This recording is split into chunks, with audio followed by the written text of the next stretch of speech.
Ivor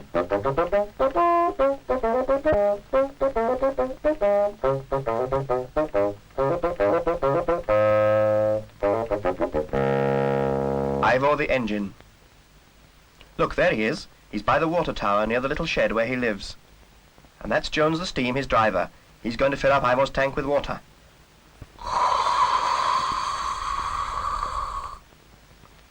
Oh, look. 250 gallons.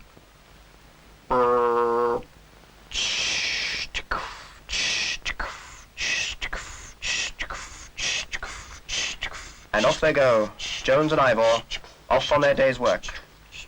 There's Llantisilly Station, and there's Dye Station, the station master, waiting on the platform, daydreaming as usual. Morning, Dye. Morning, Jones. Morning, Ivor. What have you got for us this morning, Dye? There, this pretty parcel here. It's for Mrs. Porty at the big house. Oh, now, isn't that a pretty box? Lovely striped paper. I wonder what's in it. The label says it's from a hat shop in London, so I reckon it must be a hat. Oh, there's posh for you. Going all the way to London to buy a hat. Oh, I'll go up with it now. I expect she'll be waiting for it. Come on, Ivor.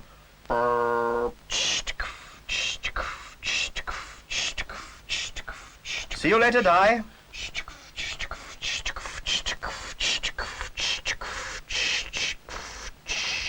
You wait here a minute, Ivor. I'll just take this parcel up to the house. Oh, hello, Bluebell. Been chasing any robbers lately? You stay here and talk to Ivor while I take Mrs. Porty her pretty new hat. Jones the Steam walked up through the garden towards the big house, and Bluebell came out through the gate and stood by Ivor. They didn't talk, of course, because they didn't know how to, but they just stood there together, just looking at the view.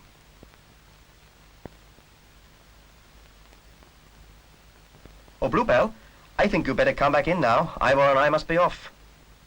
Come on now, Ivor. Off we go. Oh,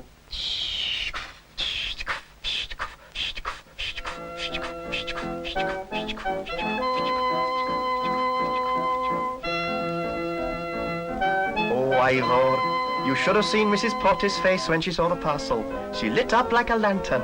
Oh, it was a lovely sight. Let's go back down to Llantisilly, see if Dye's got any more work for us. So Jones and Ivor went back to Llantisilly Station.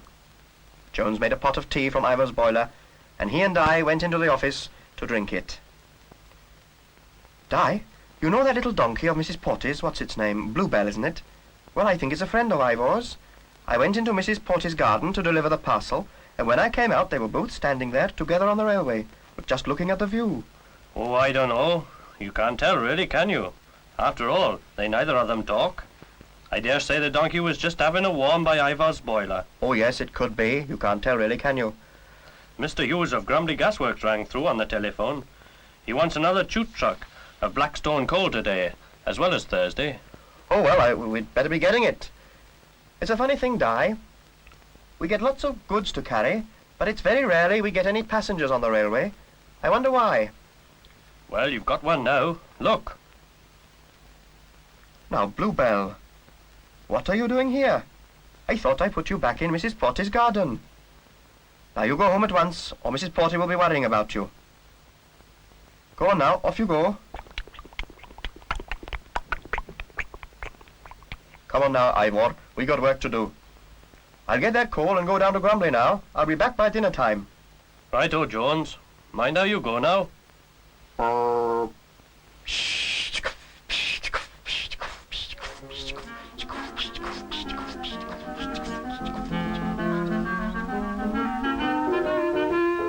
Jones and Ivor went up to the pit and collected a chute truck of Blackstone coal and took it through Tanny Gulch to Grumley town. And then they delivered the coal, closed up the truck and came home again. Jones took Ivor down to the siding and left him in front of the shed. He didn't put him inside because it was a nice day and Ivor likes to be out of doors. I'll just go up the town to the cafe and have my dinner, Ivor. You'll be all right here. So Jones went up to Mrs. Parry's cafe and had his dinner. Oh, hello, Mrs. Potty. Very, charming you look today, if I may say so. Thank you, Mr. Jones. It's my new hat look. I was hoping I'd meet you. I wondered if you had seen my donkey anywhere. I know she was in the garden this morning when you brought my hat, but I don't know where she has got to now. There's an odd thing now, Mrs. Potty. She followed us down to Llantisilly after I left your place. But I sent her straight back home to you as soon as I found her. I'll walk up the hill with you, shall I? See if we can see what has happened. Jones the Steam and Mrs. Potty walked up through the town to the railway embankment by Mrs. Potty's house. Hello, what's this? Ivor the Engine, look. Slipped away by himself to be with his friend the donkey. Ooh, there's going to be trouble now. Ivor, you know perfectly well you're not allowed to go about on your own. That's very disobedient of you. Bluebell, you know quite well you're not allowed out of the garden. Come on, I'm going to lock you in the stable. Come on, Ivor. You're going back into your shed. I shall have to speak to Die Station about this.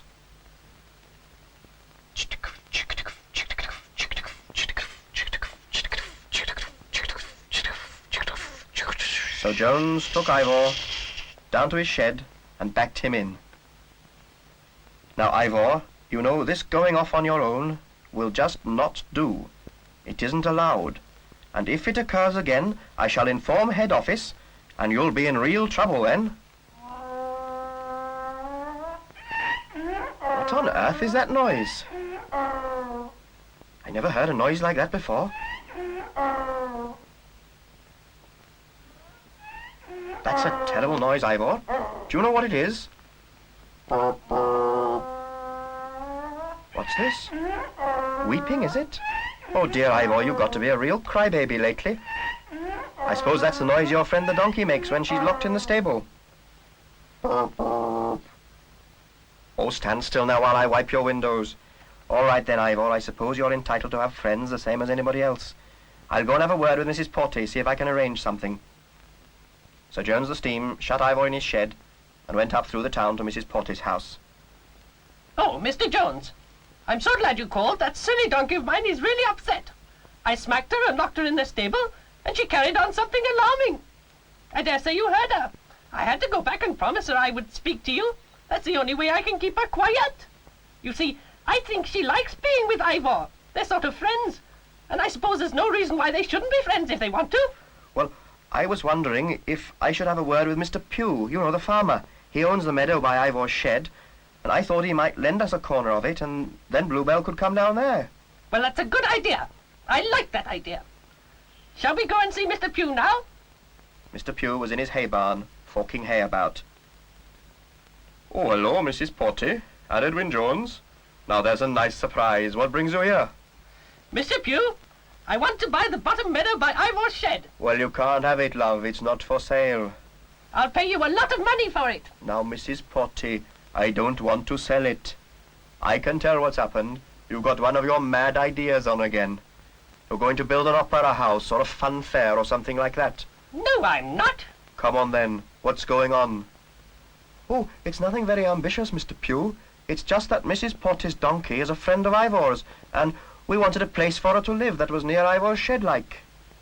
Oh, well, why didn't you say so? That's something sensible now, isn't it? Well, Mrs. Potty, I'll tell you what. Your old donkey can be my guest. I'll send her an invitation card if you like, but she can stay in my field and eat thistles for as long as she likes and welcome. Oh, that's kind you are, Mr. Pugh. Thank you. So Mrs. Potty's donkey came to live in the meadow next to Ivor's shed.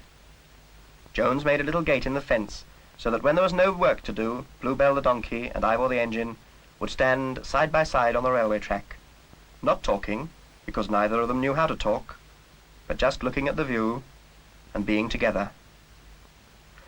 And after all, why shouldn't they? As Jones said, a railway engine can have friends just the same as anyone else, can't they?